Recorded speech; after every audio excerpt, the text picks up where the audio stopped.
Are you not making money on KDP yet? Well, that might be because you don't understand niche research and keywords. So that's what we're going to delve into today. Hey everybody, this is Ashley with Publish with Ashley, and I am here to talk about keywords and niche research and really help you delve into the topic so that you can do well on KDP. All right, let's go to my screen.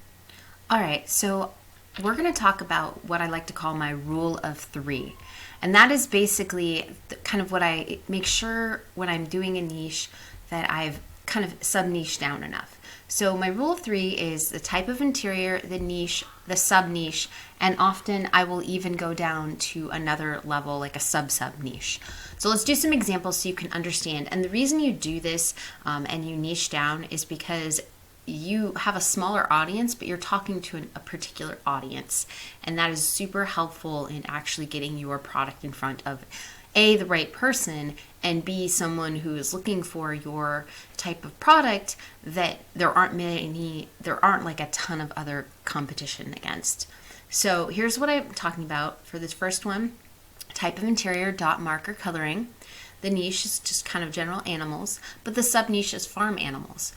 You could even do, let's say, animals, jungle animals, and then lions and tigers, something like that, right? You could even sub-niche it. Now let's talk about guest book.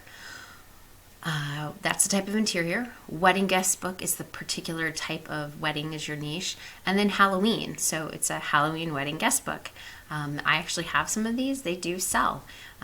It's just, you've got to kind of, it's not a huge audience, but it is something that I'm specifically targeting, and I know exactly who my audience is. Gratitude journal. That's the type of interior. And this is what I'm talking about, sub-niche. Christian, and sub-niche would be Methodist, and your sub-niche would be men or women. You have, basically, you can do kind of a same interior and then maybe put some flowers or something more feminine in one, and then maybe a plainer one in the men, and then the same thing for the cover. You're going to make more, floral, women friendly cover, and then men maybe a little bit more plain. So you're targeting with the same kind of interior, basically targeting two different groups, but it's pretty specific. Now, we're going to be talking a little bit later about homeschool planners, just because I want to kind of show you some of these, the tools I like to use that are free, so stay tuned. Tools that are free are coming. But we have 2023 planner, homeschool, right, is your niche, and then multiple children, maybe your sub-niche. Maybe you can even sub-niche that. That could be, homeschool, multiple children, girls and boys, girl and boy, both boys, both girls, whatever. Kind of like this next one, memory book, babies, twins, twin girls, twin boys, girl and boy. Like that's three sub-niches that you're kind of talking about. And they're kind of sub-niches because it's twins is kind of the sub-niche, but then a specific form of twins or triplets or whatever. Let's see, the next one, audience. Now, notice my bold statement down here. If you only have a few words for each of these questions, you're not doing it right and you're not positioning your product in front of your audience. What the hard work is doing this.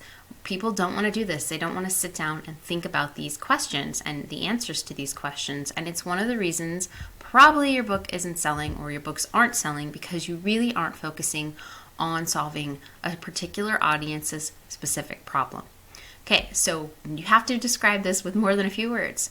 Who is your audience? Who would buy this? What problem does it solve? What do they like? Where do they hang out online? What problems or types of problems do they have? The nice thing about this one is if, let's say, you want to do homeschoolers, let's talk about that. They might have a variety of problems. One might be maybe organizing their curriculum, right? Another might be a planner for their students, their kids, to actually follow. Another might be maybe they need specific types of journals or something so that their children can write observations to science problems, or maybe they're growing plants to do some sort of science experiment. If you can understand the variety of problems your audience has, you can specifically tailor your products to those.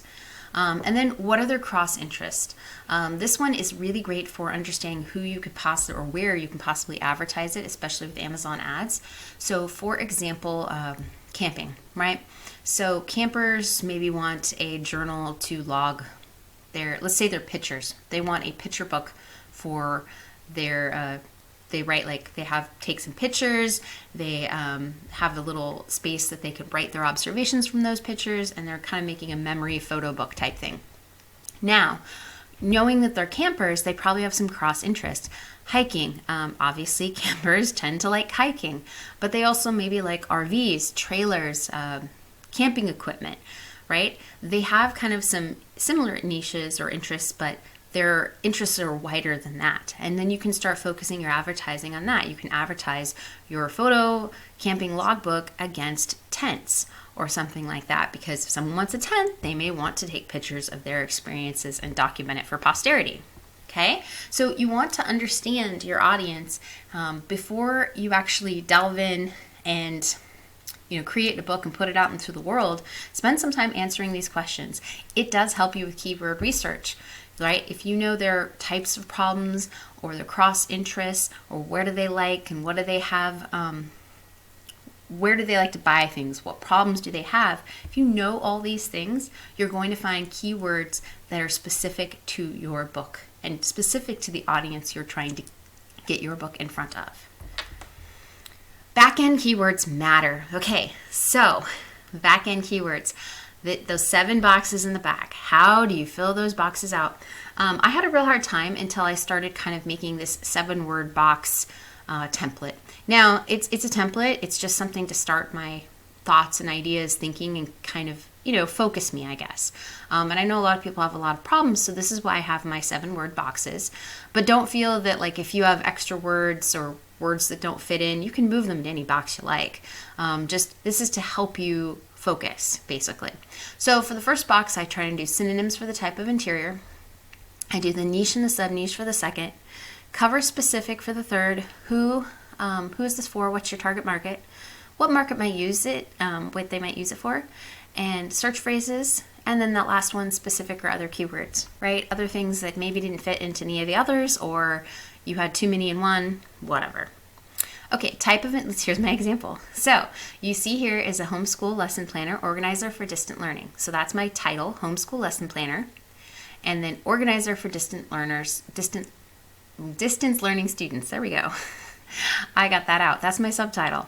And that, I'm not going to repeat any of those keywords in my keyword boxes, okay? Because Amazon already knows those are keywords. They're in the title and subtitle, which are the most important keywords as far as Amazon. They're the most relevant as far as they're concerned.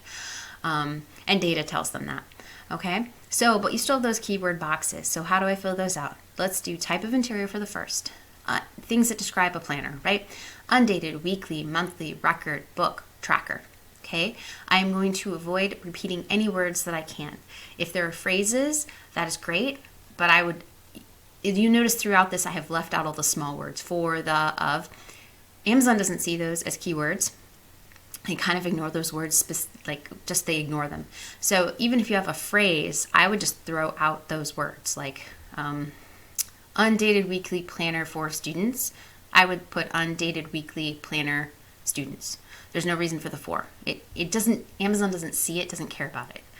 Okay, so little words you can leave and you don't have to repeat words. And if you can come up with a specific phrase, great. If not, don't worry about it. Just try and fill out these boxes as best as you can and fill them all up. Okay, number 2, niche and sub-niche. Teen, girls, so my niche is, you can see the cover. It's kind of teen and feminine, that sort of thing. Teen, girl, teenager, middle, high school woman, okay? My niche is homeschool planners, it's female. Cover specific. I like to cover specific because oftentimes, I'll be searching for something where I want a pink this, or sloth this, or yellow flowers with stripes this, right? My kids are picky sometimes, so other people are going to be looking for it. So describe your cover. Black, white, stripes, flowers, pink, purple, right? Put what is on your cover. Who, for, and target market. Now this one kind of can be your sub-niche. It also can be who is it for or who might buy it. So in this case, a tutor might buy it for their student, or it might be something for a tutor to use. So just think of it that way. It's either maybe who's buying it or who is it for. It can kind of be both. Tutor, parent, teacher, gift, mom, dad, internet. Internet is one of those words I want to just include somewhere, and I had space there. So that's why it ended up there. What market might use it? Okay, or what market might use it for? Independent study, education, curriculum. Those were kind of keywords that I found. Now, all these words, some of these words I came up with from my head, right? Because I knew my cover, what it looked like. I knew this was focused at females. I knew my target market. And also some of it comes from just looking at other products within your niche. I think that's how I got independent study, which it makes sense if I would have thought about it long enough. Oh yeah, home distance or homeschooling, distance learning is home study, independent study, it's education, it's all that. But I hadn't thought of those words. But looking through other products, I was like, oh yeah, independent study, education, curriculum. Okay. Search phrases, online, right? I did put distance learning, but online, internet. This was where internet kind of came up, but I didn't have it fit. Courses, schooling, assignment, log. Okay. Log, I think, was supposed to be up at number 1, but it fit down here at number 6. Like I said, these are just guides. Fill them all up. It's not important necessarily the order, just that they're all there. Specific words or other things. These are words I came up with. Agenda, July, June, academic year coordinator.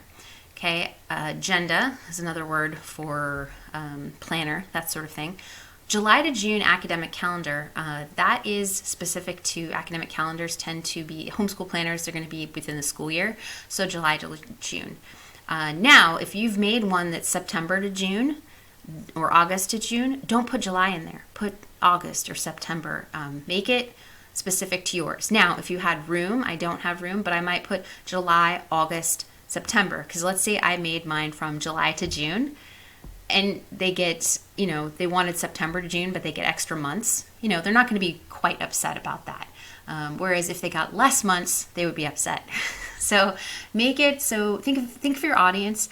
Don't deceive them in any way. Try and be mindful if you were going to get this, and you were looking for it and you were searching, is it what you want it to be?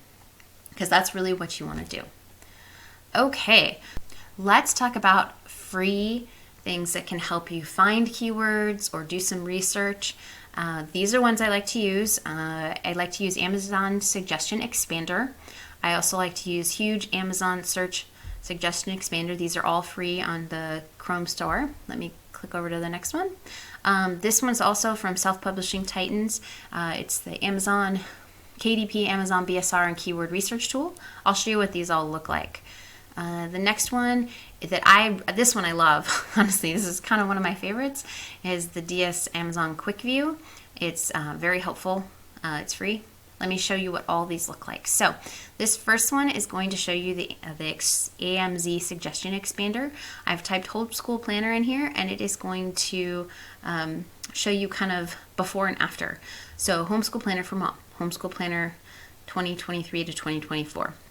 Homeschool Planner for multiple kids, for mom with 2 kids. See, these are specific things that people are looking for. Here's what might be before it. Chaos Coordinator, Homeschool Planner. Homeschool Teacher Planner. And you can kind of see, these are before. That one's too. But you can kind of see what keywords are before and after.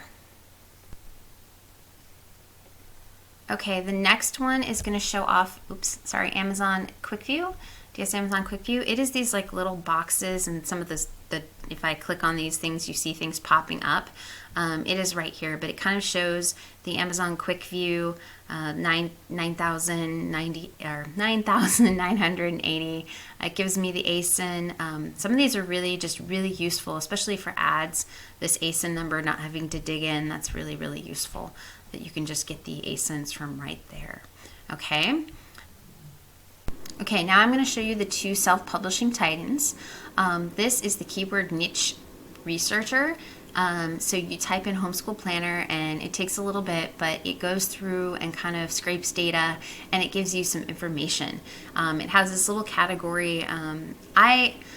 Yes, you should kind of look at it, but take it with a grain of salt. Homeschool Planner itself may not be a fantastic one, but that's why you're trying to sub-niche down. Homeschool Planner for mom with 2 kids, right? That is much more specific, much more niched down, and might have a better score. But I like to look at these for a few reasons. It gives me the average bestseller rank of this particular book and keyword. It gives me the total number of results.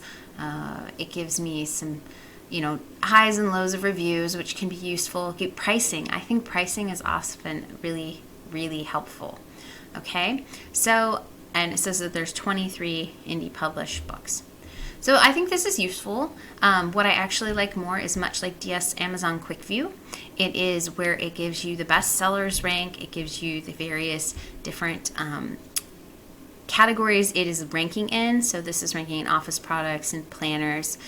It gives you your ASIN or ISBN, and it gives you a lot of data.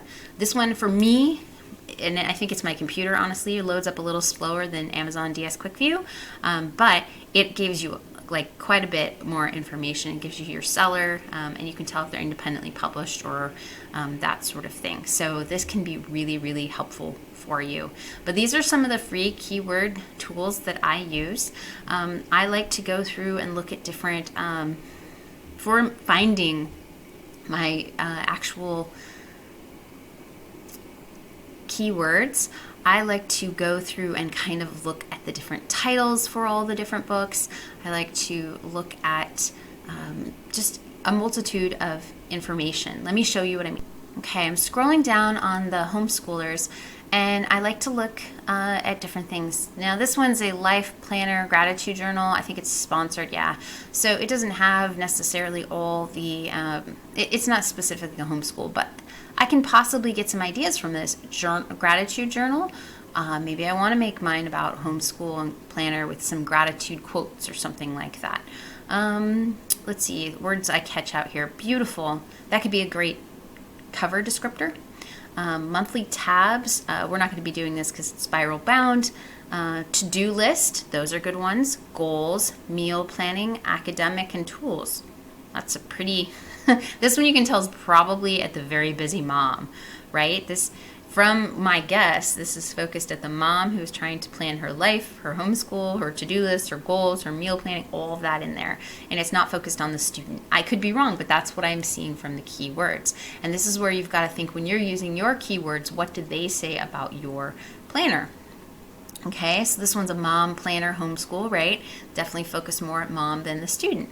Homeschool planner and essential organizer. So essential organizer, record keeper, customizable. Let's see what, now if yours isn't customizable, don't put that. Let's see, what other things? Undated, if you want undated. Planning book, attendance, right? Those are good words. Let's see, looking in, those are all Bloom Daily. We're getting all this sponsored. Let's go down a little bit more. A simple might be good if yours is, people want simple, they don't want anything complex. This is a really pretty cover, by the way. It stands out because this stands out because it's got glitter, but this one, next to this one, I mean, this one looks fun, but this one just looks very professional. And organize your homeschool journey with this comprehensive weekly and monthly lesson plan. That is a fabulous subtitle, okay? Why? Because it has organized homeschool journey, comprehensive weekly, monthly lesson plan, okay? It sounds like a sentence. Basically, it is a sentence, and it's kind of describing what is in the book, and it is very keyword rich. This is a fabulous example of a subtitle. It's stuffed with keywords in a good way, right? You read this and you know what this book is going to do. Organize your homeschool journey with this comprehensive weekly and monthly lesson plan. Now, the only thing I would change, I might put, instead of homeschool here and homeschool here and lesson planner, I would try and come up with some keywords. Maybe organize your schooling. I wouldn't say homeschool, I would say maybe educational journey, right? Because you already used homeschool, and education kind of, that's a good word too. Educational journey with this comprehensive weekly and monthly organizer. No, we have organized there. But I would try and use some other synonyms to kind of fit more keywords in the title and subtitle, but still make it sound like a readable sentence that tells what this book is going to accomplish for the person who is purchasing it. Okay, so that's what I'm trying to talk about when I go through. I just look and find ideas, words. Minimalistic, that's a pretty good one instead of simple, though I think most people would type simple. But there are people who are trying to go for minimalism, right? So you could, that may be a keyword with a specific type of homeschooler, or if there's homeschooling lesson plans, you'd have to, like I said, if you do research, you know, maybe there's minimalistic homeschoolers out there, right? And they are looking for a minimalistic homeschooling planner just for them and what they want. So you can definitely, if you do some research, you're going to find things that other people aren't. Here's a way to niche down homeschool planner for 9th grade. And as long as you include kind of things that 9th graders would do, this is a really good idea. You can do 9th, 10th, 11th, and 12th, right? People might be looking for this. It's actually doing pretty good at 340. I would actually make a better graphic. Like, I love this idea, but I would make a better graphic. Minimalistic, chaos coordinator. There's that chaos coordinator homeschool planner. What else do I like? Summer school planner. Oh, that's a good idea. Instead of a homeschool, what can you do for summer school? That's a really good idea. See, you just get some really great ideas looking through stuff. All right, that is kind of how I do my research, and that's how I do my keyword boxes. And I hope seeing kind of how I think about products and how I think about my audience, that you can come up with ideas for your research and coming up with keywords that you can use for your title, use for your subtitle, and then put in those keyword boxes that are really relevant to your product, relevant to the audience that is purchasing your product. Thanks so much. And I'm sorry for those of you who are trying to watch my Wednesday live.